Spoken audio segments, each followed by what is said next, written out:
Bueno, buenas tardes para todos.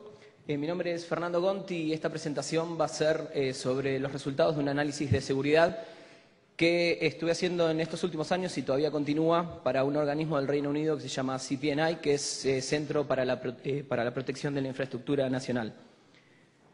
Esto es brevemente la agenda de esta presentación. Voy a hacer una descripción terriblemente breve de este proyecto que realicé y la motivación detrás de este proyecto.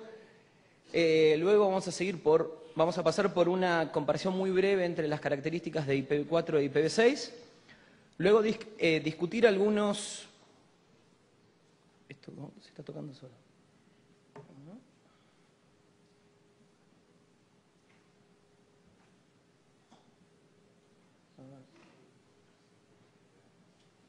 Ahí está. Luego vamos a discutir algunos aspectos de seguridad de IPv6 y finalmente para llegar finalmente a lo que es las conclusiones e intentar identificar algunas áreas en las que todavía hace falta realizar más trabajo. Bueno, descripción de este proyecto de seguridad en IPv6 hecho en CPNI. Bueno, hace algunos años habíamos estado trabajando nosotros sobre lo que es seguridad en el protocolo TCP y en IPv4.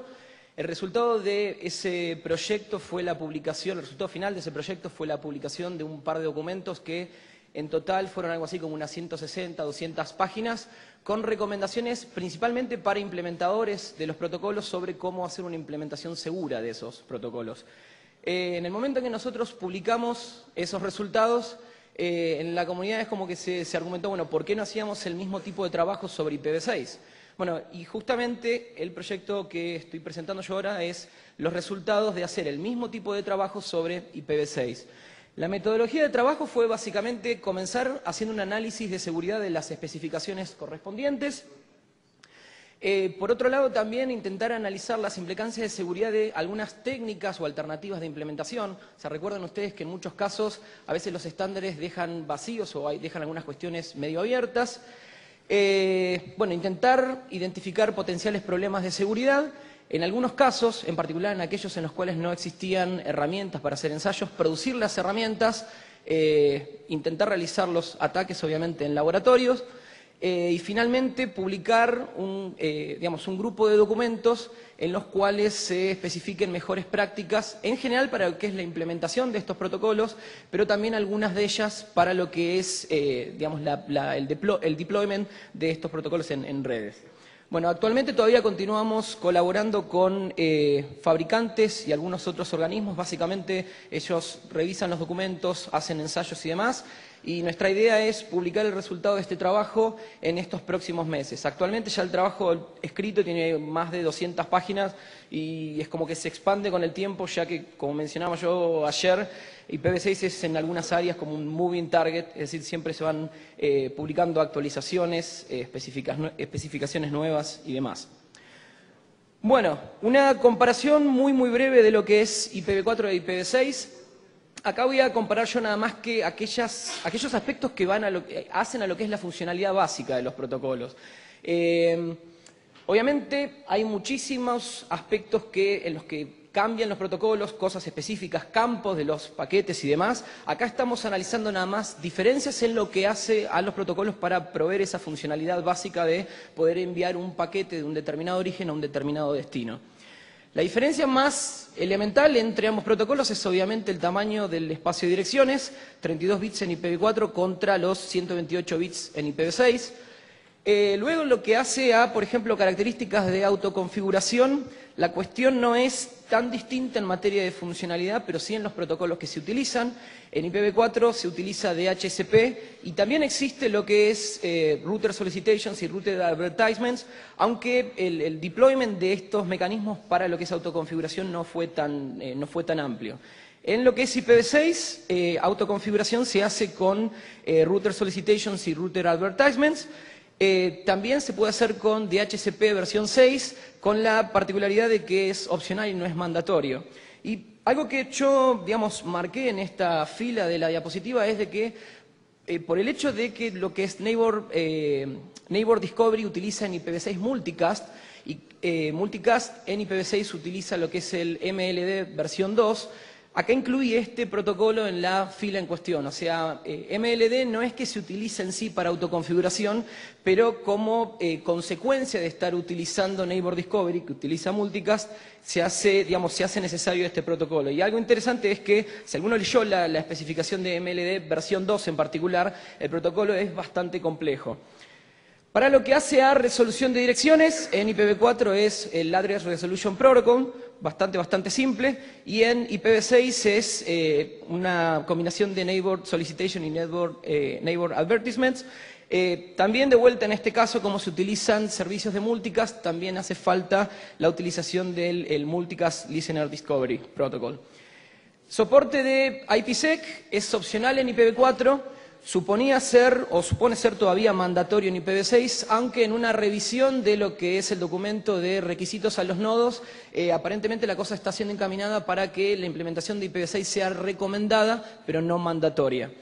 Y finalmente, una característica por ahí también interesante es de que en lo que hace a fragmentación, en IPv4 se hace tanto en sistemas extremos como en los sistemas intermediarios, es decir, hosts y routers, mientras que en IPv6 se hace nada más que en los hosts, es decir, en los sistemas finales, la fragmentación. Bien. Bueno, voy a pasar a discutir ahora o comentar sobre algunos aspectos en lo que hace a seguridad de IPv6. Acá voy a intentar intentar describir lo que sería la imagen amplia de esta situación y obviamente no adentrarme en cuestiones específicas de los protocolos, por una cuestión obviamente de tiempo sería imposible. En particular, yo intenté focalizarme en esta presentación en discutir algunos aspectos que usualmente se los asume como válidos, pero que cuando uno comienza a hacer un análisis un poco más detallado, termina concluyendo que la cosa no es tan así como usualmente se dice. Entonces, la presentación en general va a estar enfocada a esos aspectos.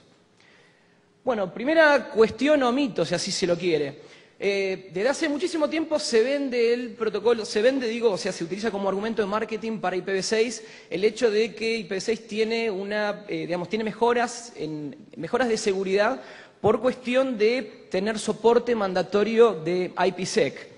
Bueno, consideraciones a hacer en este caso. En primer lugar, IPsec existía con lo que es IPv4 ya. De hecho, al día de la fecha está mucho más implementado y utilizado IPsec en IPv4 que en IPv6. Otra cuestión acá a considerar es que, si bien las especificaciones actuales marcan como mandatorio lo que es la implementación de IPv6, esto al fin y al cabo termina siendo nada más que una cuestión en papel. Uno puede... era acá esto.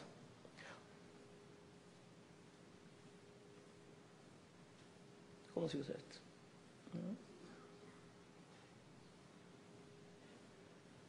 Bueno, seguirá así. No tengo ni idea de cómo se usa esto.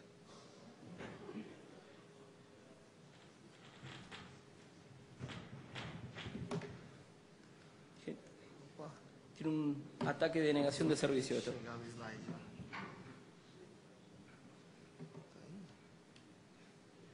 Tengo una pelea a muerte con PowerPoint. Creo que la última vez, última vez que había tenido una presentación así, me terminé con la teoría de que había un Bluetooth conectado con alguien que lo manejaba, pues las diapositivas se pasaban para adelante y para atrás sola. Yo no sabía si era estupidez mía o un problema de interoperabilidad que tengo con el PowerPoint. Ok, ¿este va para atrás? Genial. Bueno, seguimos entonces. Bueno, comentaba entonces que el requisito de IPsec es lo que hace IPv6, termina siendo una cuestión en papeles, básicamente. Uno puede tomar muchas implementaciones de IPv6 que no tienen implementación de IPsec y, por el contrario, puede encontrar también muchísimas implementaciones de IPv4 que, si bien no tienen un requisito formal de implementación de IPsec, sí lo tienen. Por otro lado, en lo que hace a lo que es el deployment de IPsec en particular, tiene exactamente los mismos problemas o inconvenientes terriblemente similares a los que ocurre con IPv4. Por ese motivo, no hay razón alguna como para esperar de que en el caso de IPv6 haya o exista un mayor nivel de utilización de IPsec que lo que existía en IPv4. Y algo interesante a comentar acá, no voy a hacer mención del trabajo en particular, pero en los últimos meses se publicó un estudio con un análisis de seguridad de IPv6, y básicamente eran algo así como 90 y pico de páginas en las cuales figuraban un montón de alternativas posibles en las cuales se iba a utilizar IPsec en el futuro. Probablemente alguno lo haya leído el artículo. Bueno, haciendo un poco de futurología, que puede salir o no salir bien, o sea, yo dudo terriblemente de que eso vaya a ocurrir en el futuro. O sea, mi perspectiva en esto es que el uso de IPsec va a ser exactamente igual que en IPv4. Segunda cuestión, también relacionada con seguridad. O sea, usualmente se asume de que, debido a que el espacio de direcciones de IPv6 es tan grande, por este propio motivo se va a hacer terriblemente difícil lo que es el reconocimiento en redes o lo que se conocen como scanning o network reconnaissance o como le quieran llamar, por una cuestión de que, dado que el espacio de direcciones es tan grande, sería, probabilísticamente hablando, muy difícil encontrar sistemas vivos en una red IPv6. Cuando yo estaba trabajando sobre esta cuestión me pregunté, bueno, a ver, en teoría eso podría ser así, pero bueno, ¿cómo es que se asignan las direcciones en realidad? Entonces me puse a buscar a ver si alguien había estudiado esta cuestión. Bueno, por suerte encontré este trabajo que está referenciado en esta diapositiva de David Malone, fue el único que encontré, en el cual lo que se hizo fue analizar cómo es, dado un prefijo, cómo es que se asignan las direcciones dentro de ese prefijo. Acá tienen un resumen muy, digamos, muy malo, si así se quiere, de los resultados que obtuvo David Malone para lo que es la asignación de direcciones IPv6. Lo que nos muestra este resumen es de que la cosa no es tan así como que las direcciones están distribuidas completamente en lo que es el rango de direcciones disponible. En muchos casos se utilizan direcciones incrementales, todo un prefijo empezando por el 1, 2 y demás, y en otros casos las direcciones tienen cierto nivel de predictibilidad, como por ejemplo ser correspondidas con tecnologías de transición, estar basadas en direcciones IPv4 de esos equipos. ¿Qué más? O, por ejemplo, que dado que un determinado proveedor compró placas de red a un determinado fabricante, todas esas direcciones comparten el mismo OUI. ¿Bien? Esto es una de las cuestiones. Ya con solo este análisis uno puede concluir de que, si bien el espacio de direcciones IPv6 es muchísimo mayor que el de IPv4, esto no necesariamente implica de que lo que es el reconocimiento de redes vaya a ser mucho más difícil. Podría serlo, pero esto depende en gran manera de la política que utilice la persona administrando una red para asignar esas direcciones. Potencialmente se podría, en la realidad no necesariamente es así. Otra cuestión a considerar acá, que se discutió en alguna de las listas de la CNIC recientemente, es de que con IPv4, dado que el espacio de direcciones es reducido, uno de algún modo tiene el lujo de hacer el trabajo realmente a fuerza bruta, es decir, empezar a escanear direcciones sin aplicar demasiada inteligencia. Si esta cuestión cambia en IPv6, es decir, de alguna manera se empezaran a asignar las direcciones mejor, más repartidas en un prefijo, alguno podría suponer de que los escaneos van a ser de algún modo más inteligente. Por ejemplo, utilizar las direcciones IP que quedan en los encabezados de mensajes de correo electrónico publicados en listas y determinadas cuestiones del estilo. Siguiente cuestión es lo que hace a autoconfiguración y resolución de direcciones. Como comentaba yo antes, principalmente lo que es tanto autoconfiguración como resolución de direcciones se realiza mediante el protocolo Neighbor Discovery, que es básicamente mensajes ICMP versión 6, y comentaba también que DHCP versión 6 es opcional.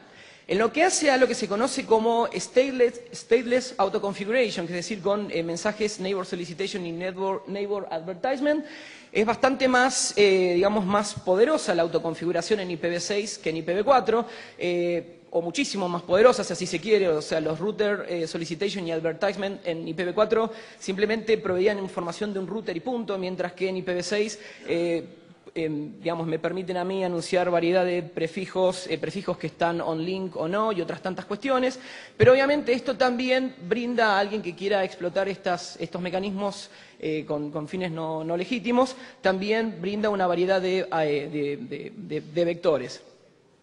No existen tantas herramientas para trabajar con estas cosas. Hay una herramienta de Hacker's Choice, que más de uno la debe haber utilizado, que les permite realizar una cantidad de estos ataques, pero no todas. Nosotros realizamos herramientas para poder evaluar todas estas cuestiones, y hasta donde tengo entendido, cuando publiquemos el documento final, esas herramientas también se van a hacer públicas. Otra cuestión a tener en cuenta que para lo que es la mitigación de este tipo de ataques contra Neighbor Discovery, el soporte que existe en equipos de Layer 2 es menor en IPv6 que en IPv4, entonces es otra cuestión más a tener en consideración.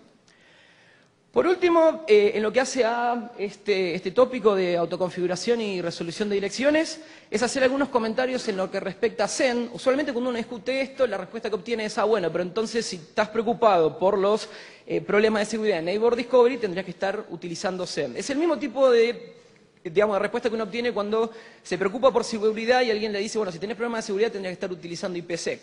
Y las consideraciones son bastante similares.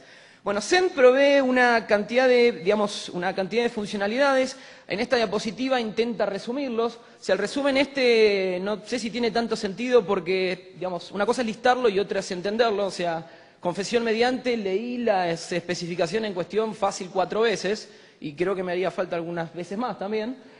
Pero las conclusiones de haber hecho el análisis correspondiente es de que yo no le veo tanto futuro a lo que es Zen para lo que es mitigar estas vulnerabilidades o esos potenciales ataques en Neighbor Discovery. Motivos hay muchos. En primer lugar, no está soportado ampliamente. Por ejemplo, sistemas Windows, hasta la última vez que chequeé, no lo tenían implementado. Otra cuestión es que es incompatible con las extensiones de privacidad, que de vuelta, por ejemplo, en el caso de Windows, se habilitan por defecto. Otra es incompatibilidad con DHCP versión 6. La IETF está trabajando en este área, pero a lo que es la realidad, si alguno quisiera implementarlo con DHCP versión 6, eso no lo va a poder hacer. Luego también Zen termina teniendo un requerimiento para lo que es PKI. Eso a la práctica hace que el despliegue de Zen sea problemático. Y por último, como para agregar al cóctel, existen statements de IPR, quiere decir que las compañías que desarrollaron lo que es Zen tienen patentes, hasta donde bien tengo entendido, y por lo poco que me dediqué a averiguar cuáles son las implicancias, no pude llegar a ninguna conclusión. O sea, no sé si hay que pedir una licencia, si eso puede implicar el pago de un royalty, sinceramente no lo tengo en claro. Finalmente, la cuestión es que, por más que se hubieran pasado por alto todas estas cuestiones, es decir, que todas estas cuestiones de implementación, incompatibilidad y demás no existieran, también está la pregunta de, bueno, a ver, ¿realmente me vale el esfuerzo el despliegue de Zen? Y el comentario que hago yo acá es de que actualmente existen otras partes críticas de lo que es el sistema de Internet que no están completamente segurizadas y que por el momento, a mi criterio, o sea, vale más la pena por ahí focalizarse en incrementar la seguridad de esas partes que en lo que es por ahí Zen. O sea, en este caso uno podría haber hecho un deployment de Zen y eso no quitaría, por ejemplo, si el DNS no estuviera segurizado, que alguien pudiera realizar algún ataque de caché poisoning o algo de ese estilo, lo cual a la práctica, al nivel de seguridad efectiva que esto aportó no fue demasiado. Siguiente cuestión, tecnologías de transición. O sea, como yo mencionaba en la presentación el día de ayer, estrategia original de transición era que lo que se conoce como dual stack, es decir, todo el mundo implementaba ambos protocolos. Eso no funcionó así. La estrategia actual se basa en una valija de herramientas, quiere decir un montón de tecnologías de transición disponibles que se aplican a distintos escenarios de red. Muchos sistemas implementan y habilitan estas tecnologías de transición por defecto. Y una consecuencia de esta cuestión es, por un lado, que obviamente se hace más compleja lo que es la red. Fíjense, yo mencioné un ejemplo concreto, hay unos ataques de bucles de ruteo que están referenciados acá, que se publicaron, creo que fue hace unos 1 o 2 años, y que por ahí no se tenían previsto. Esa es una de las cuestiones. Por otro lado, también está la cuestión de que lo que es tecnologías de transición se ha utilizado en el pasado para lo que es, por ejemplo, bypassear políticas de seguridad. Esa es otra cuestión a tener en cuenta, y algo que por algún motivo escapó de acá de la diapositiva, es de que cuando uno utiliza túneles, algún tipo de túnel en particular, aquellos que son automáticos, en muchos casos tiene que pasar por algún tipo de relay, y eso hace de que el tráfico en cuestión, ese tráfico de transición, termine siguiendo una ruta que es usualmente muy distinta a la ruta que se utiliza para el tráfico nativo, por ejemplo, IPv4. Esto puede ser una preocupación o no, pero sí es algo a tener en cuenta. En muchos casos, si uno hace algún túnel con alguna compañía de X país que les está brindando un túnel, por más que fuera gratuito, o sea, tengan en cuenta que el tráfico está yendo por ahí, no por el camino que ustedes, no por el camino que habitualmente ese tráfico sigue. Otra de las cuestiones es, usualmente se dice que IPv6 lo que va a hacer es retornar la conectividad extremo a extremo. Esto supuso ser también otra motivación para lo que es el deployment de IPv6. Irónicamente, esto no es que uno diga está bien, está mal, me gusta, no me gusta, pero reportado por fabricantes, uno de los features que más se les solicita a los fabricantes, al menos los que yo tuve oportunidad de hablar, es justamente NATs para lo que es IPv6. O sea, alguno que por ahí puede estar pensando en, digamos, en suicidio o en algo de ese estilo, pero la realidad indica esto. Para muchos proveedores o muchos administradores, lo que es los NAT les proporcionan, o lo que ellos creen que les proporciona una cantidad de ventajas, por ejemplo, en el área de lo que es renumbering de una red o para esconder topología y demás.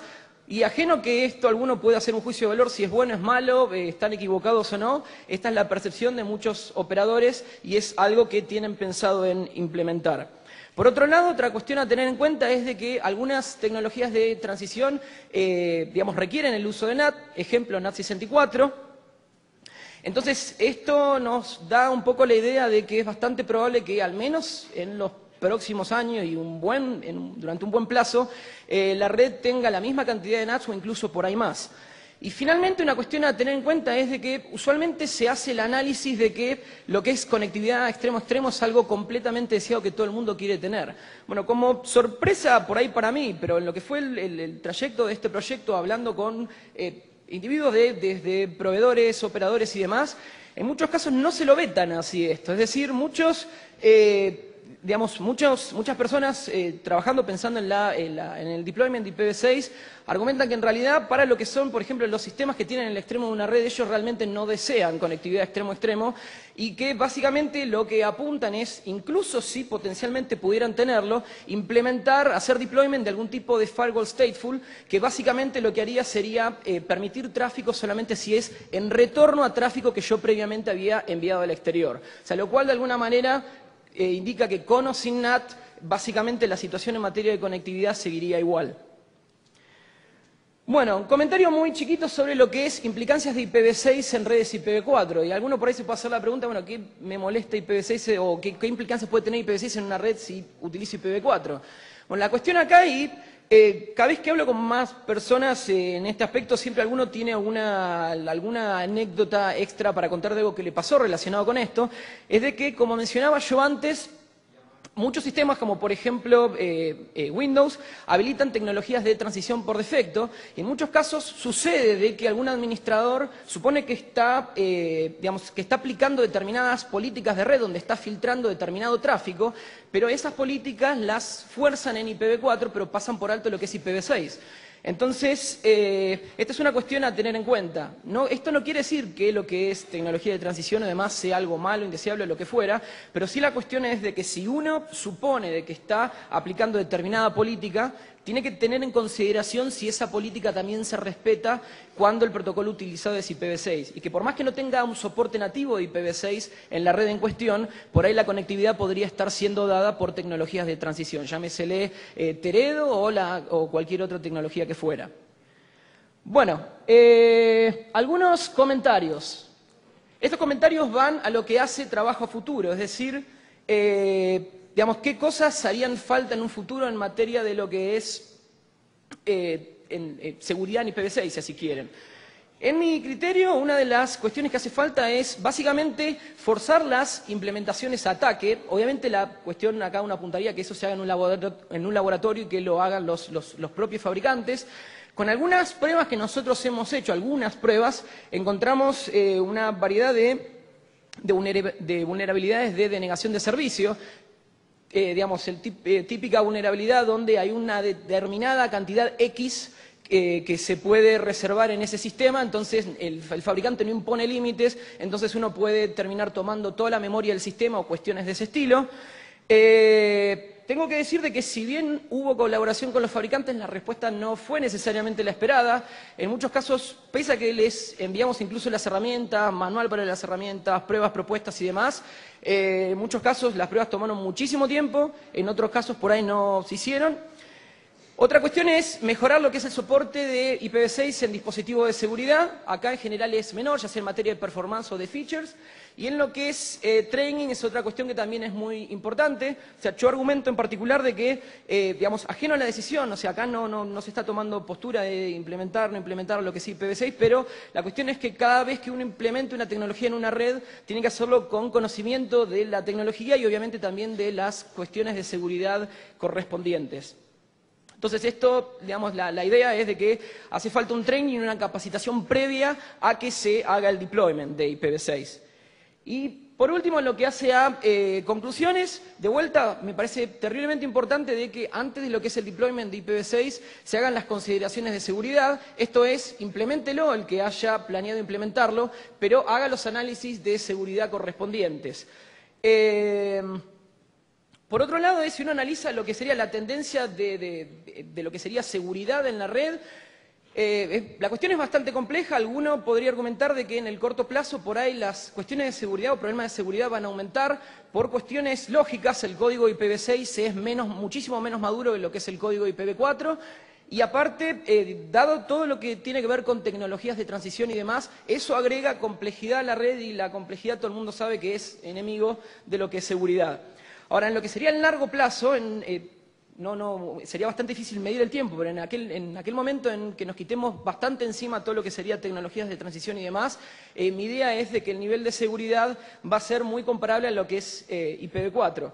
Y una cuestión a tener en cuenta acá es de que cuando uno se pone a analizar o intenta ver cómo IPv6 va a modificar de manera terriblemente considerable lo que es la cuestión de seguridad, hay que tener en cuenta de que la mayoría de los ataques de hoy en día no ocurren en capa 3, sino que los ataques ocurren en capas mayores, aplicaciones. Si uno chequea la cantidad de bugs que se reportan todo el tiempo, van a ver que los bugs son en aplicaciones, no sé, Acrobat o el navegador, aplicación de correo electrónico y demás. Entonces, digamos, para bien o para mal, por más bueno o malo que fuera el protocolo, nunca podría generar un cambio tan radical en lo que es la seguridad efectiva de una red, porque de vuelta la mayoría de las vulnerabilidades ocurren a redes, a capas superiores. E incluso en aquellas cuestiones, aquellas vulnerabilidades de capa 3 que son conocidas desde hace mucho tiempo y que ya eran conocidas en IPv4, IPv6 no es lo suficientemente diferente de IPv4 como para que pueda hacer una gran diferencia en este aspecto.